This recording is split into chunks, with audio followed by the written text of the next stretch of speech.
Well, the Golden State Warriors continue playing the waiting game in terms of free agency. I think more so with the fan base, who's getting incredibly frustrated. We're going to break down who's still out there, plus some interesting comments from Rick Bucher today in regards to Draymond Green and Jordan Poole, and then interesting comments from Ramona Shelburne of ESPN regarding the Warriors possibly trading for Damian Lillard. We'll get into that and so much more next. This is Locked On Warriors with Kylen Mills. She's joining me. This is Locked On Warriors. You are Locked On Warriors, your daily Golden State Warriors podcast. Part of the Locked On Podcast Network, your team every day.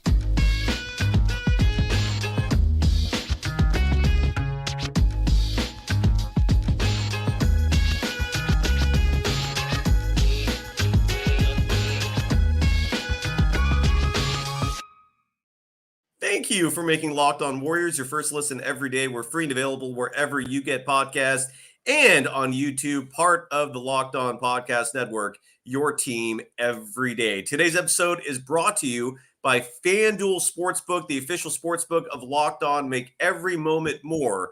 Visit FanDuel.com/LockedOn today to get started. You can follow Kylen Mills on all social media platforms except for Threads. Are you on Threads yet? Oh my God, no. I've heard that it's a thing, but I'm not. It's going to be I'm like that little Twitter logo on the YouTube screen next to my Twitter handle. I'm changing that as soon as the Locked On production folks give me the Threads logo there. I'm out. I'm done with Twitter. I'm moving on. Threads is legit. They just need, I heard someone say that it needs I'm down with it. Yeah, I'm totally down. Elon Musk ruined Twitter. Sorry. Musk totally did. Yeah, absolutely. So, but regardless, so you can follow Kylen Mills on every social media platform except Threads. Still available on TikTok, still available on Instagram, and your Instagram handle, by the way, rolls over. So when you do get your Threads account, follow her at Kylen Mills. You can follow me on Twitter while I'm still there at Dog Surf Roadshow. My Threads handle is even easier. Dog Wild, just one word, 7 letters, short, simple, easy. So follow us there. Great to see you, Kylen. How are you doing? How are you feeling about the Warriors? I sense a lot of frustration from Dub Nation, rightfully so, as every other team in the NBA seems to be improving. The Warriors are not. Your thoughts? Another day to talk about non-Warriors moves. It certainly is frustrating. I understand fans' frustration as well. I mean, the Warriors are going to be scraping the bottom of the barrel if they're going to try to pick up a backup center or even a power forward to help, with the front court depth. It's a huge problem. It's a huge concern. I get frustrated because people will respond and say, oh, well, the Warriors won the championship in 21-22 and they were small. No, I'm sorry, but Otto Porter Jr. and Nemanja Bjelica were like 6'9", 6'10". Those were big guys who could spread the floor. And the NBA has changed. And I think every season it's been evolving, but now you have to get past completely healthy Denver Nuggets team with Nikola Jokic paired up with Jamal Murray. And I think that teams are getting bigger, longer, and stronger. And that's the type of athlete that we're seeing just across the NBA. I just feel like the NBA is getting longer, and I just don't know how much longer with an aging core the Warriors can ride out the small ball thing. Like the older players who you're wanting to run the floor, they're getting less, their legs are able to put less miles on them. You know what I mean? So it's like, I'm concerned. I'm concerned that coming up this season that the small ball approach isn't going to work. Agreed. Based on what we're seeing from competition, and then just based on the fact the Warriors are another year older, and the core is getting older. They just added Chris Paul, another old player, and he's also a player who likes to slow down the pace. I mean, Chris Paul is not a run and gun type of guard, so I actually don't mind that. I think it could be interesting to see him and the way he would run the second unit. I mean, I think he can adjust to the Warriors' pace to some degree, but there also could be a compromise in terms of him being able to stabilize the offense with that second unit. So not saying I hate that move. I'm just saying that you're looking at a very, it's an older group of players compared to some of these other teams. So you're now trying to run out the gym players who are younger and faster than you, but you also don't have size to compete with the teams that are bigger. So to me, it's a combination of factors that make me concerned with the Warriors' lack of size. And that's why I think they have to add someone, if not more than one someone, to the front court depth, because right now you're looking at Kevon Looney and Draymond, and I guess JK, but I honestly like JK at 3 and 4. I don't even love him running at the 5. And you've got a late second round rookie. Like, I don't think that can be someone who is reliable. It's something that I want to pose a question to you, Cyrus, that someone commented on. I quote tweeted, I know you're going to break down a little bit some of the free agents that are still left and who's gone. And Mo Bamba being signed today was one of them. And someone commented back, I just quote tweeted that and said, who's better than all these free agents is James Wiseman. This was a fan's comment. This was a fan's comment. Who would be a better backup center than all these free agents we're talking about is James Wiseman. Why did the Warriors give up on him? Do you agree with that? Do you think that James Wiseman would be a better option than some of these, lower end centers that the Warriors are looking at signing for a minimum? That is a great question. I mean, I guess it's like a toss up between him and Dario Saric. I call that a toss up. I don't know. That's a good one. Like, who would you rather take, Wiseman or Tristan Thompson? I'd probably say Wiseman, but I mean, when you start going to, whether it's Dario Saric, who at least is a consistent 3-point shooter, I'd probably go Saric, but barely. Yeah, that's a tough one. I mean, it's a moot point because he's under contract, and I don't imagine the Warriors trading to get him back.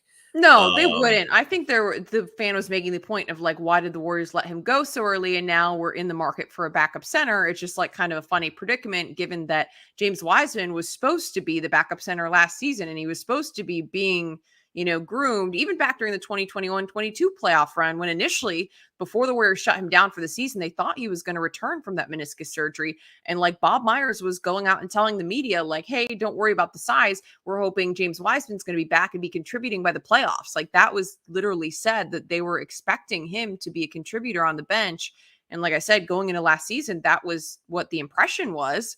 So it is kind of interesting the fact that they had possibly a backup center on the roster and let him go. I feel bad. I know Wiseman maybe, still had a lot of youth in him, but I think he still has potential. But anyways, I thought it was an interesting question. I agree. I like Saric and I still think he's the leading candidate for the Warriors, but I don't know. I just saw a report that, Miami is pretty heavily pursuing him and that it's looking good that he could end up in Miami. So my hopes are starting to die a little bit with every day that passes, Cyrus. I think you're muted, unless it's my computer. No, that was me. Thank you for that. And sorry for the mic issues today. I literally just forgot to set it up, so I'm going with the computer mic. So I apologize for you sound good. Okay, good. Well, yeah, but the quality's not quite as good as normally. As I apologize for that. Yeah. So Jake Fisher of Yahoo Sports reported, just slipped it in there in like paragraph 8 of a column that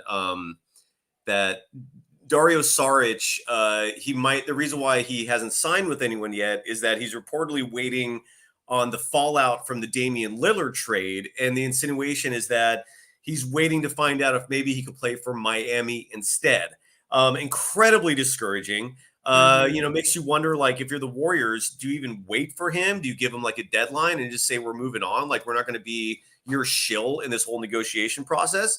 But it also brings up a point, and I got a question for you because I'm curious to know what your thoughts are. The Warriors are clearly struggling to get free agents. All they can offer is a veteran minimum. That's fair. But then again, that's all the Suns had, and they got 5 quality players very fast. What do you think is affecting the Warriors more so in terms of not being able to get free agents? The way they treated JaMychal Green last year, because that has to register in the minds of prospective free agents where they're going, do I want to play for a coach who, if I, don't start the season off super well, he's going to bench me for a two-way guy and I never see playing time again? JaMychal Green is still a free agent. He might not have been signed this year. That has to linger in the back of certain players and their agents, right, who rely on these players' salaries for their own salary. Or do you think Draymond Green is a bigger deterrent, given the fact that he literally knocked out one of his own teammates, got zero punishment for it, experienced zero accountability, got $100 million extension after the fact, or is it both? Your thoughts on that? Interesting question. I would think more so the way that JaMychal Green was treated and the way that his career has played out since then would be a bigger factor because, these players who are signing on vet minimums don't necessarily want to retire. And the fact that JaMychal Green hardly played for the Warriors certainly wasn't treated great by Steve Kerr. He was a player that I thought had an up and down season personally, but then there were times where I thought, hey, maybe he could work with the Warriors, but he never, got a huge chance. But regardless, it certainly isn't a good look that now he can't even get signed. And I mean, the big thing is, especially when these players sign on these vet minimums, is to come in and play for the Warriors. The big hook is that you're going to win a championship. And that's the big sell, is that some of these players who are later on their careers will take a little bit less money because they want to play with Steph Curry, they want to play with this core, and they ultimately want to win a championship. And, to me, that's a big factor in getting Chris Paul to come to the Warriors. It's a championship organization. But then, I think after last season, there's got to be a lot of question marks in some of these free agents' minds in terms of what's actually going on with the Warriors culture. Is this going to be a championship contending team this season? And am I even going to play? Because that's another factor.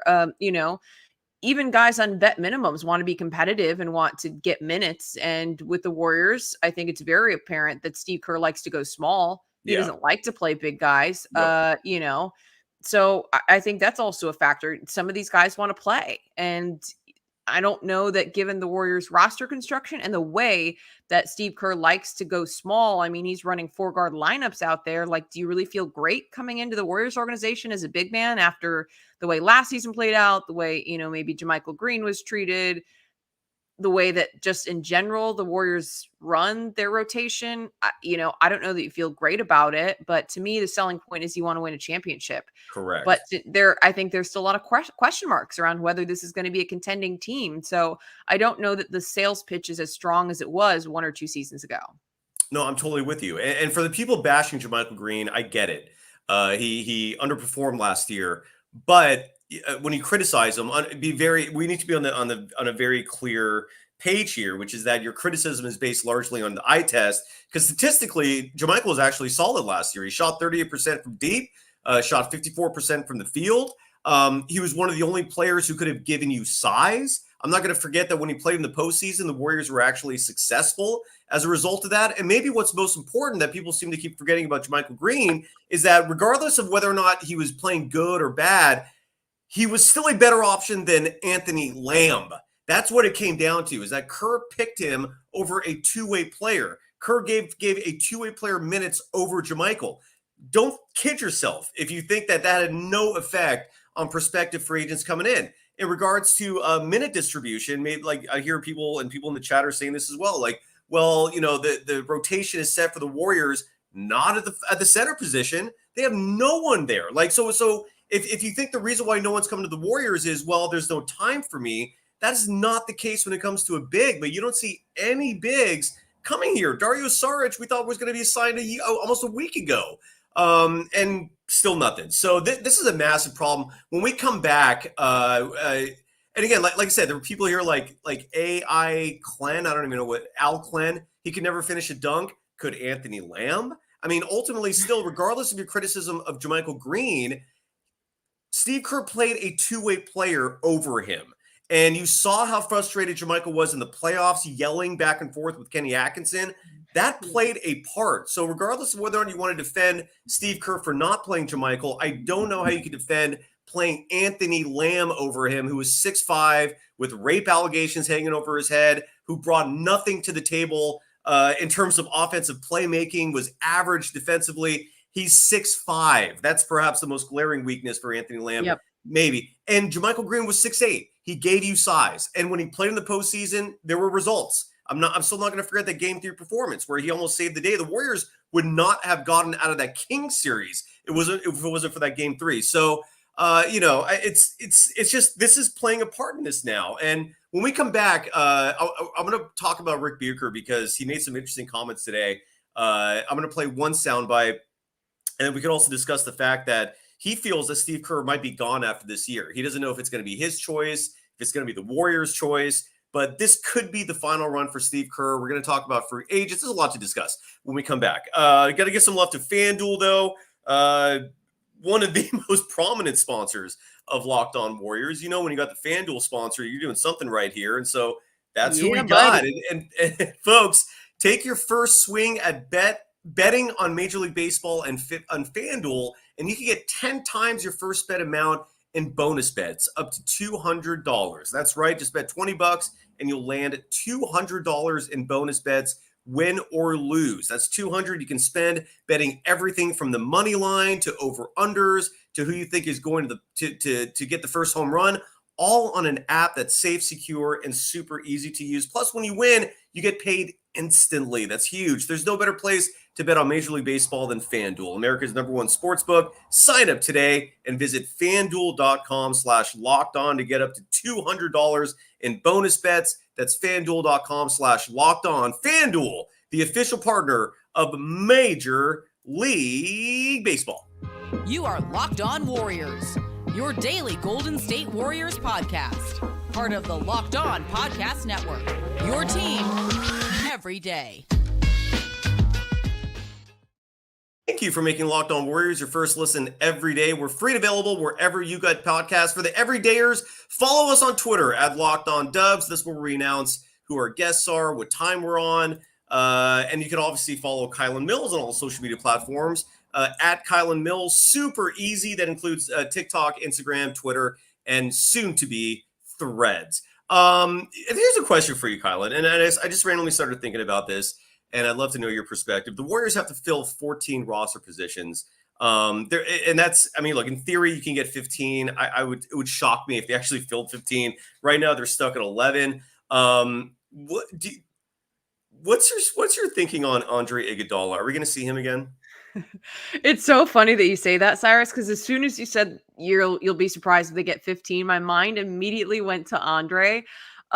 Dude has to retire. I think he's just mad that he didn't announce it himself and that the news leaked or whatever happened in terms of him coming out and saying, "No, I'm not retiring. When you hear it, you'll hear it from me." Like, he has to. Like, I don't see how he tries to play another NBA season. Like, last season, he tried playing in a couple games. He dunked and literally, like, threw his back out. Like, love Andre Iguodala, done a ton for the organization, but, like, time has come, dude, to hang it up, in my opinion. No, great basketball player, great leader for the Warriors, but, like, he couldn't play last year. And the year before that, he struggled with, you know what I mean? It's not like this was just an anomaly. Like, he's just getting older and the body can only handle so much. To me, I don't think he should get a roster spot this year. I don't know if he wants to come back. I don't know what the status is, but even if he does, I don't think the Warriors can give him a contract again and give him a spot when they know he didn't play last season. Yeah. Like, this is not a spot we can afford to give away. I think that he just wants to announce it on his own time. I think that, like, he's just going to wait. I wouldn't be shocked if Andre Iguodala, like, makes everyone wait to the last minute and, like, acts like he's coming back and then announces it on his podcast. Kind of like how he made everyone wait to the last minute last season and then announced that he was coming back.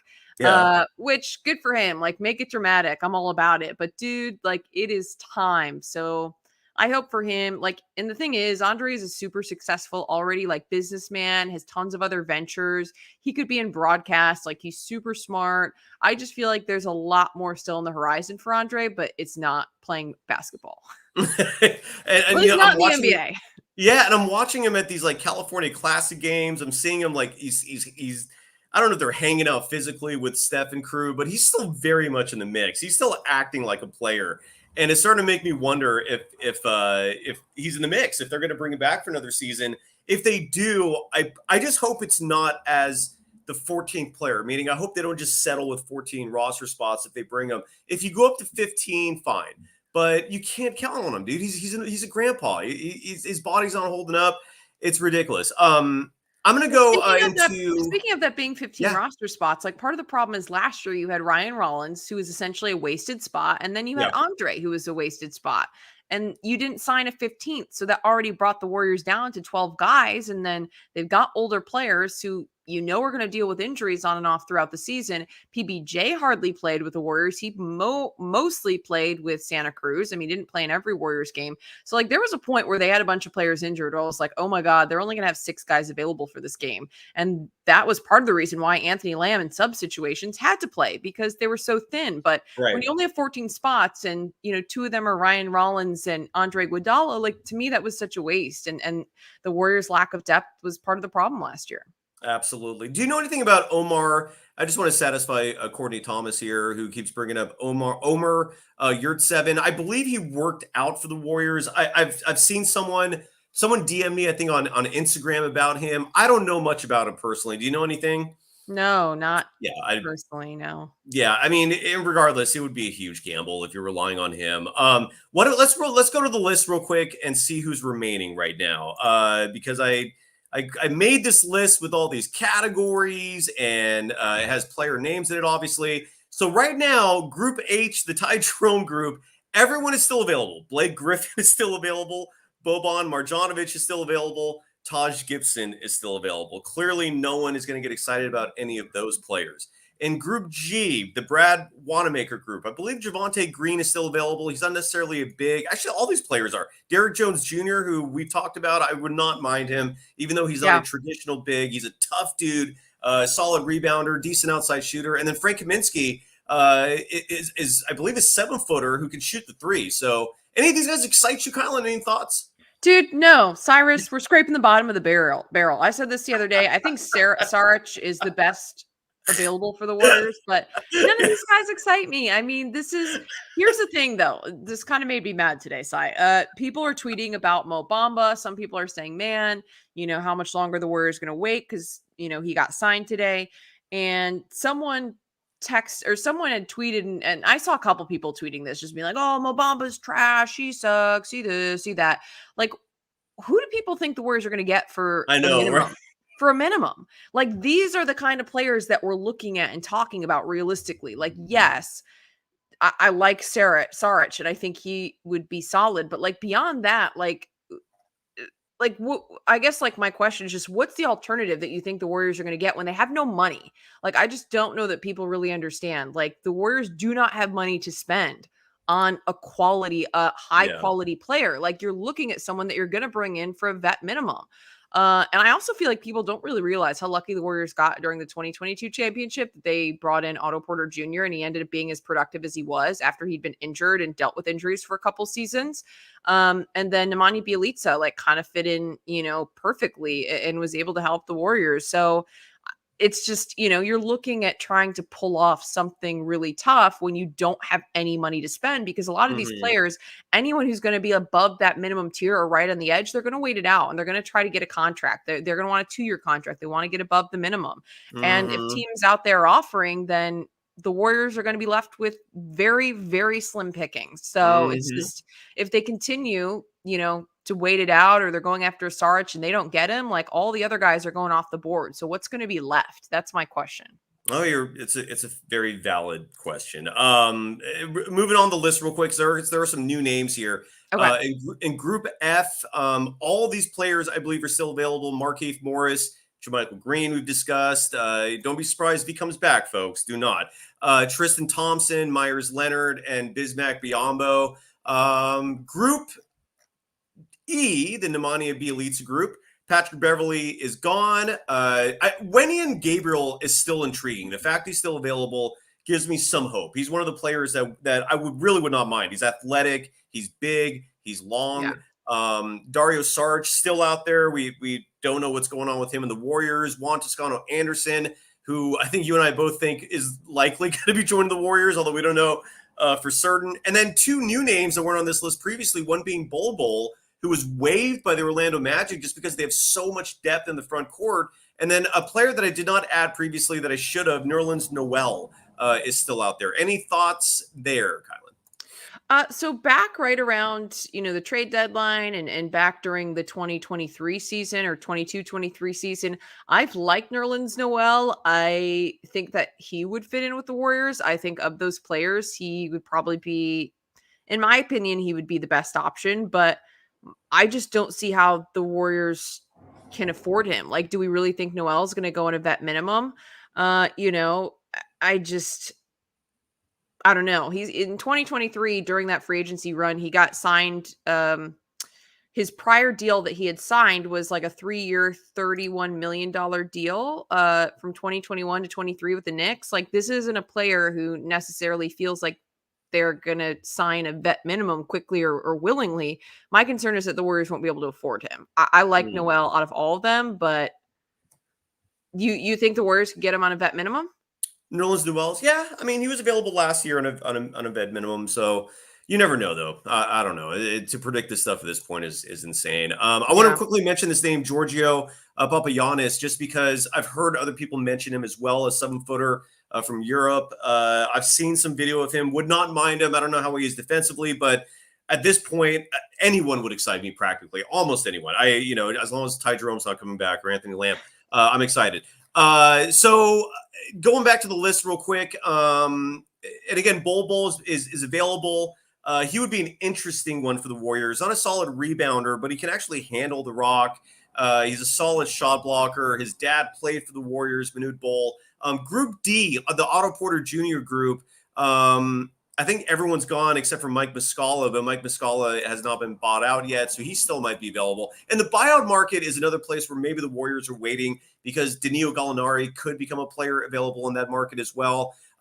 Group C, the David West group, Mason Plumlee's gone, Alex Len is gone, Nickeil Alexander-Walker's gone. Is there anyone else? Oh, and there's a couple players left that haven't been signed yet. Group B, the Sean Livingston group. I added Dwight Howard just because someone said this to me recently, and I didn't hate it. Is that ultimately when you're planning in terms of roster construction, you're looking up right now at the Denver Nuggets. Like, you have to deal with Nikola Jokic if you want to win a championship. And I would not hate Dwight Howard being on the team just to guard him. I don't think that's out of the realm of reality, where at least Howard could slow him down a little bit. Like, no one's going to stop Jokic, but he could slow him down slightly, make life difficult for him. And I feel like a player like Dwight Howard would do that. And then also added Boogie Cousins to this list too, just because you and you especially, and I totally support you, were advocating for him last year. He's still available. I think he'd be awesome on the Warriors. Any thoughts there? Yeah, no, I wouldn't be opposed to Boogie Cousins at all. I thought so last year as well when we were talking about hoping who the Warriors sign in free agency. But for whatever reason, there's something going on with the Warriors. I mean, coaching staff, front office. I still am not entirely clear. Bob Myers said in an interview last year that the Warriors would not bring back Boogie Cousins for some reason. I don't know if it was Bob or Steve or who exactly it was that just didn't see eye to eye with him. And for whatever reason, like, he's not someone the organization would consider pursuing. And Bob was like very, upfront about it. So for whatever reason, I think Boogie would be fine. Like, you don't need someone who can add, big minutes. I'm just trying to think amongst who's left. I mean, Noel is a terrible offensive player, but again, I think defensively, at least he could help. And then looking at this list, like, I don't mind Dwight Howard, like you said, just because you're forced to guard him. But I'm with you, Cy. Anyone they sign at this point, like, I would be happy about. Like, anyone at all with any size, like, just sign him. Like, at this point, just sign him. If they sign Bol, if they sign Mo Bamba, if they sign, like, I will be happy. Someone, please.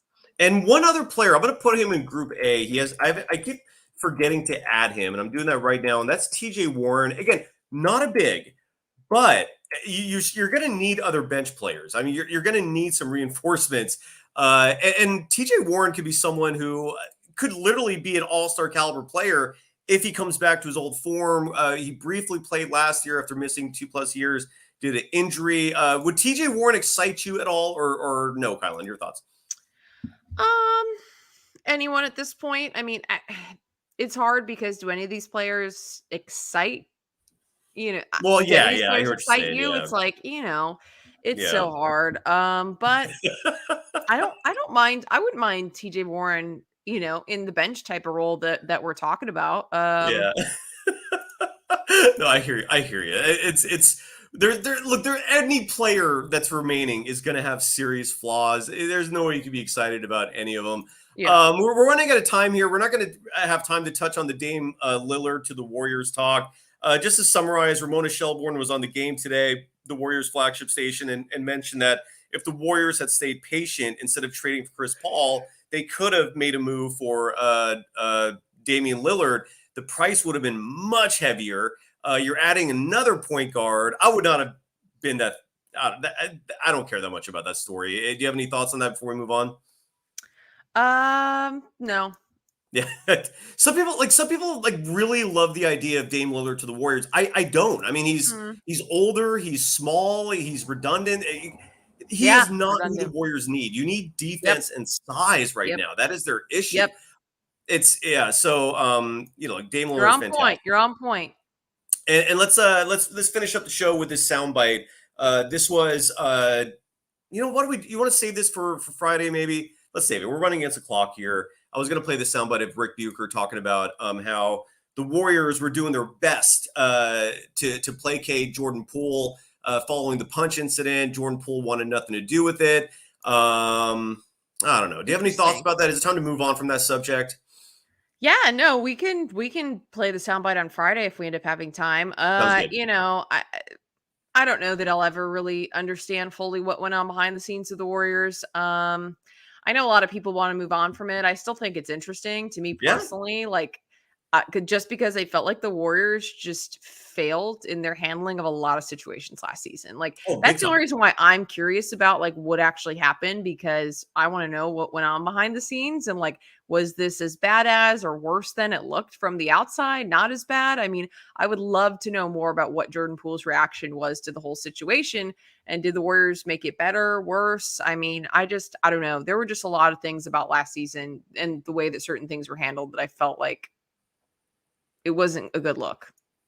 Big time. Yeah. I never in my wildest dreams would have hoped for a season to end. And when the season ended last year, I was relieved. I was like, thank you. This is over. The whole year was a mess. It was an absolute mess. So I'm doing a show with Rick Barry tomorrow. Follow Kylen on Twitter and all social media platforms at Kylen Mills. I'm officially on Threads. Follow me there. It's at Dog Wild. One word, super easy, 7 letters. And I'm gonna do the Threads thing. I'm really over Twitter. So cool. I'm so down. I'm gonna set one up and follow you. Yeah, the only thing I haven't figured out yet is how you can control who's on your stream. And then again, direct messaging is not a feature available yet, but I'm sure they're gonna add these things as time goes on. But that rate limit thing just was frustrating. It's like, stop trying to steal money from us, Elon. You're a billionaire. Yeah, dude, and the check mark thing, everything. Dude, my Twitter, and I know that this is part of how the algorithm changed. I get all these ads now, and I get targeted political content, and I don't want to read about politics on Twitter. I'm sorry. I'm there for funny stuff and sports and I'm serious. Since the changeover, I've noticed more ads and more political content coming up, and I don't follow and interact with that stuff. So I feel like it's definitely intentional. I don't know. That's maybe I'm getting into conspiracy territory, but the algorithm definitely changed, and I think there's been certain stuff. So anyways, I'm all in. New apps. Let's do it.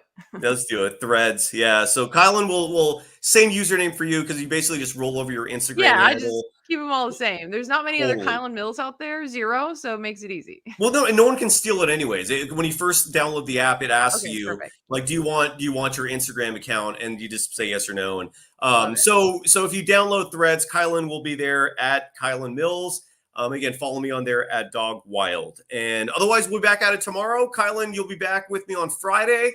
Let's really hope something happens. Please, Golden State, just do something. I mean, this is insane. Please.